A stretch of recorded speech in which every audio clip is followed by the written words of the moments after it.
Веќе линкот ни е подготвен. Да, убаво ќе биде да се подсетиме, на некои убави времиња, 80-ти, 90-ти, ако не утринава сигурно тоа ќе го донесе како информација Гордана Јанакиевска заедно со Марија Коцева за ладните кочан-скопски зими, кои што некој пат се опејани во нашите песни. Да, ги вратија спомените, можеби ова зима ги врати спомените на тие ладни скопски кочан зими, па ние ќе се навратиме една ретроспектива заедно во следните минути со Марија и Гордана. Марија, поздрав уште еден до тебе.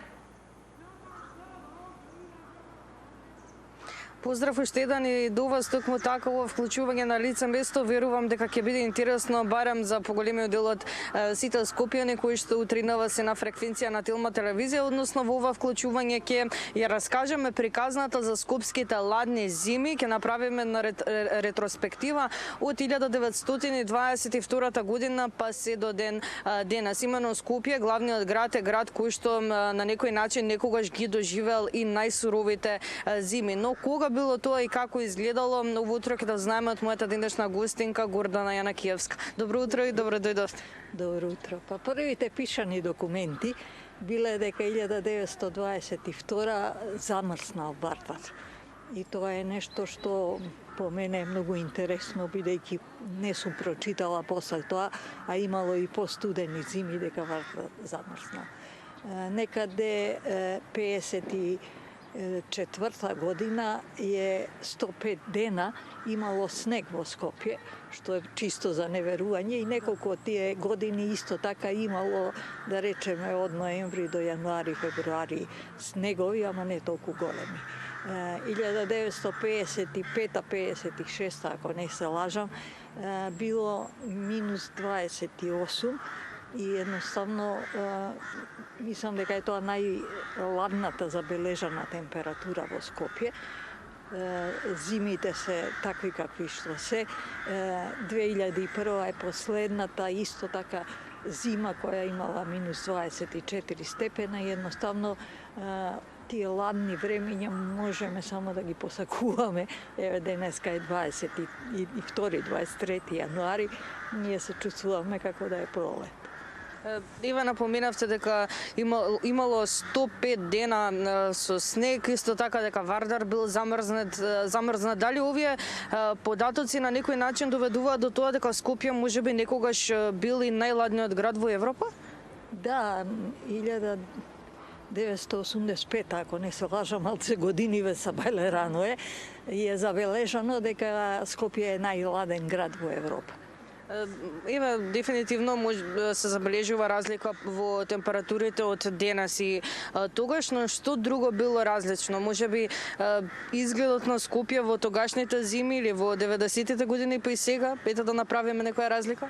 Па веројатно со изградбата на Скопје тој бран на ветришта, на ладни времиња едноставно не допира до Скопје сега, и по некои истражувања до 2028 се кажува дека Скопје ќе биде за 5 степени потопло, што значи дека апсолутно тешко дека ќе видиме некоја солидна зима во средните периоди. Имаме ли некои податоци за другите градови во Македонија?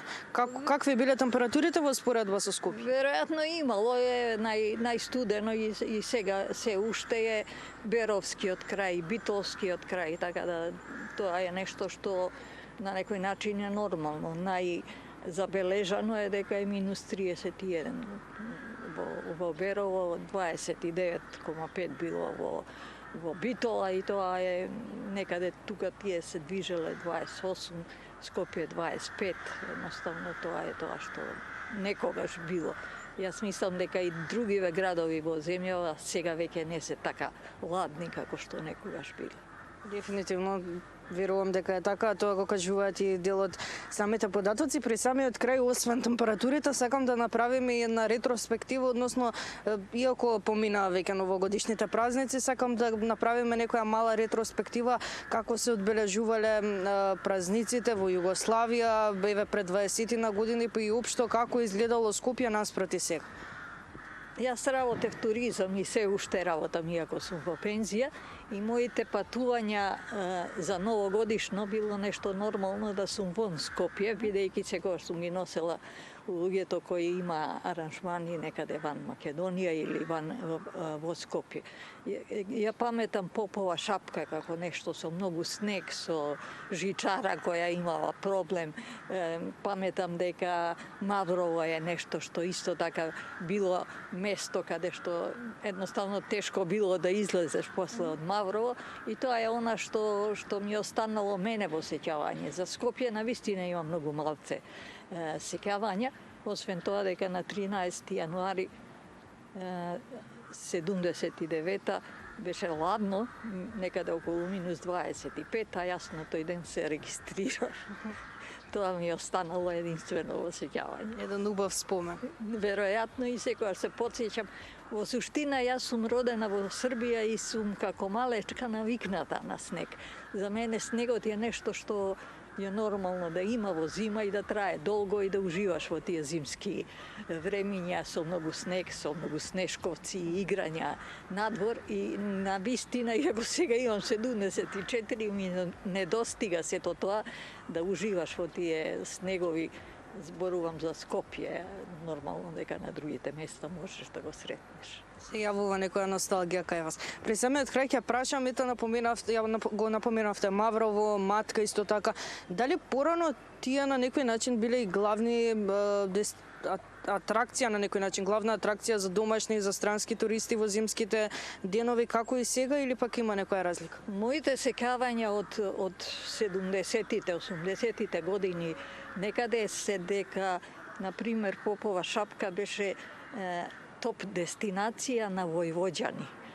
Тие доаѓаа многу, јас имав редовни туристи од таму кои доаѓаа со години и однапред резервираа, да речеме, за тој термин да видат на Попова шапка. Ве благодарам многу што имавме можност да пренесеме на ваква убава скопска приказна, па и за дел од градовите во Македонија. Се надевам дека ќе имаме малце барем снег, нешто најавува дека помар пак ќе има снег. Да се надеваме дека ќе има, па можеби повторно и некоја друга тема слична на ова ќе проговориме. Веројатно. Благодарам уште еднаш. Се надевам дека уживавте во целата оваа приказна која што ви ја пренесовме за некогашно Скопје, односно ретроспектива на сите скопски зими, а она главно и невообичаено кое што може да се слушна за главниот град е тоа дека некогаш во Скопје можела реката Вардар да се види замрзната, но исто така дека и 105 дена можеле да се видат токму во Скопје со снег. И да не забораваме дека некојаш имаше и градски плажи токму на нашата единствена голема река Вардар во Скопје.